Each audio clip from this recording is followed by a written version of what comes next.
Youth കഫേയിലേക്ക് സ്വാഗതം. Thank you അച്ഛൻ. ഒരിക്കൽ കൂടി യൂത്ത് കഫേയിൽ അതിഥിയായി വന്നതിൽ ഒത്തിരി സന്തോഷം. ആൻസോ ഒരു നേഴ്സാണല്ലോ. ഈ ഒരു മേഖലയെ ഒത്തിരി ഇഷ്ടത്തോടെ അല്ലെങ്കിൽ ഇതിൻ്റെ കാരുണ്യവും ഇതിൻ്റെ സ്നേഹവും ഒക്കെ ഒത്തിരി അറിയുന്നതാണ്. ഈ ഒരു ഫീൽഡിൽ നിന്നുകൊണ്ട് കൗതാശിക ജീവിതത്തെയൊക്കെ എങ്ങനെയാണ് മുമ്പോട്ട് കൊണ്ടുപോകുന്നത്? ഞങ്ങളുടെ നഴ്സിംഗ് പ്രൊഫഷൻ പരിശീലനത്തോടൊപ്പം തന്നെ ഞങ്ങളുടെ കോളേജ് അധികൃതരാണെങ്കിലും ഞങ്ങളുടെ ഒരു പ്രാർത്ഥനയോടുകൂടി മുന്നോട്ട് കൊണ്ടുപോകാനാണ് പരിശീലിപ്പിച്ചിരിക്കുന്നത്. നഴ്സിംഗ് പ്രൊഫഷനിൽ നമ്മൾ എന്ത് കെയർ ചെയ്യുന്നതിന് മുന്നേ ഞങ്ങൾ പഠിപ്പിച്ചൊരു കാര്യമാണ്, ഒരു പ്രൊസീജിയർ ചെയ്യുന്നതിന് മുന്നേ ഒന്ന് കുരിശു വരച്ച് പ്രാർത്ഥിക്കുക. ഒത്തിരി പ്രാർത്ഥന, ഈശോയെ എന്ന് പറഞ്ഞാൽ മതി, ജസ്റ്റ് ഈശോയെ എന്ന് പറഞ്ഞതിന് ശേഷം ഒരു സൂചി എടുത്ത് കുത്തുകയൊക്കെ ചെയ്ത് കഴിഞ്ഞ് കഴിഞ്ഞാൽ അതൊരു കറക്റ്റായിട്ട് നമ്മൾ എത്ര ടെൻഷനാണെങ്കിൽ പോലും നല്ല പെർഫെക്റ്റ് ആയിട്ട് നമുക്ക് ചെയ്യാൻ പറ്റും. അതുപോലെ തന്നെ പഠിക്കുന്ന ഹോസ്റ്റൽ ജീവിതത്തിലാണെങ്കിലും എല്ലാ ദിവസവും ഡെയിലി ഉള്ള കുർബാന, വിശുദ്ധ കുർബാന ഞങ്ങൾ അറ്റൻഡ് ചെയ്യാറുണ്ട്. ആശുപത്രികളിലും ഇതൊക്കെ തന്നെ?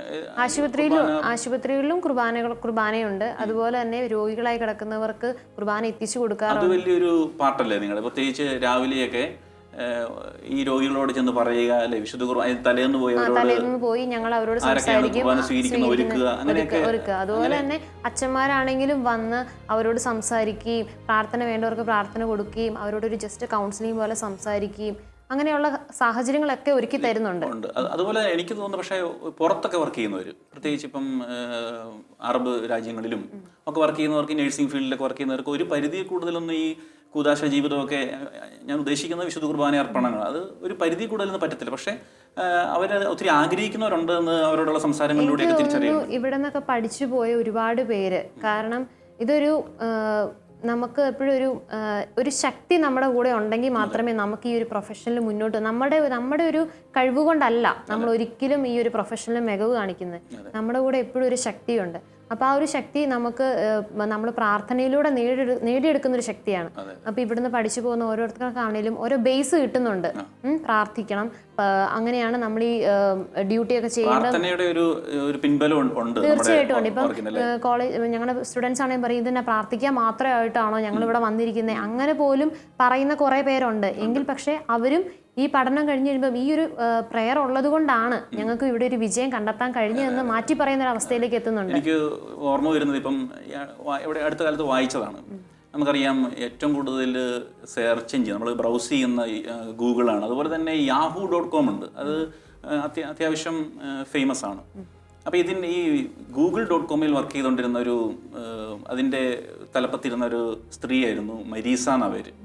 അപ്പോൾ ഈ പുള്ളിക്കാരത്തി പിന്നീട് ഇവിടുന്ന് മാറി yahoo.com-ലേക്ക് വരികയാണ്. പുള്ളിക്കാരത്തി പറഞ്ഞൊരു ഇതുമായിട്ട് പ്രാർത്ഥനയെക്കുറിച്ച് പറഞ്ഞൊരു വലിയ ശക്തമായ വാക്കുകളെ അതിനെക്കുറിച്ച് ഞാൻ സംസാരിക്കാൻ ഉദ്ദേശിക്കുന്നത്. അപ്പം ഈ yahoo.com-ൻ്റെ ഹെഡായിട്ടൊക്കെ മരീസ കടന്നു വരുന്നു. അപ്പോൾ മീഡിയ മൊത്തം ഈ മരീസയെ അങ്ങ് പൊതിഞ്ഞു.